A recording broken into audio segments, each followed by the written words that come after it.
So, like you're kind of I-thouing the world without necessarily personifying the world, and that's a way again of, entering into a kind of sacredness. Then, yeah, which explains how then the social relation becomes transmuted into the existential and ontological relation, that the I-thou dynamic becomes the means of relating to the world. No, this is definitely some deep conceptual glue here. This is sticking things together for me. That was a really good point, Guy. That was really good. Yeah, take the implication, if you glue that together with what Chris said earlier, in terms of the intelligibility of your future self to your present self, or your present self to your past self, and thinking about that in the context of the choice, right? Because Guy actually presented it as a choice, as an intent. And so we can even say that to the degree to which I make choices such that my present self is in fact extremely intelligible to my past self, that I have in fact not actually been living in a particular way. So there's actually a very interesting, that I shall live such that my future self is incomprehensible to my present self, becomes an aesthetic ethic invitation. Oh, that's very good. Fully live into the moment that my future self is so far, so de-anonymized from my present self that it's incomprehensible.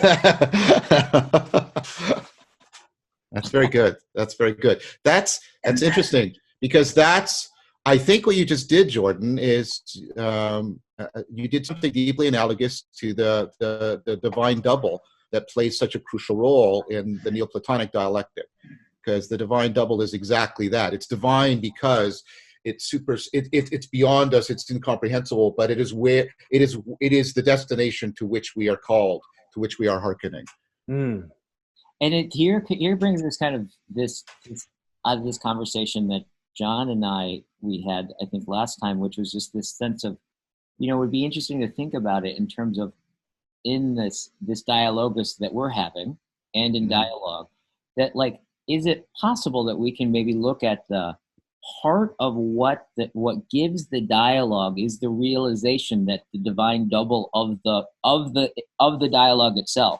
Yes. I remember that, Guy. That's a great point. Yes. Thank you for bringing that in. The divine double of the dialogue itself. Yes. Yeah, I think that. Yes, that's right. And then, yeah, totally. And the thing is, I've experienced a bit of that in the circling I've done. And when I'm reading other people, I'm reading their reports. They often report something like that.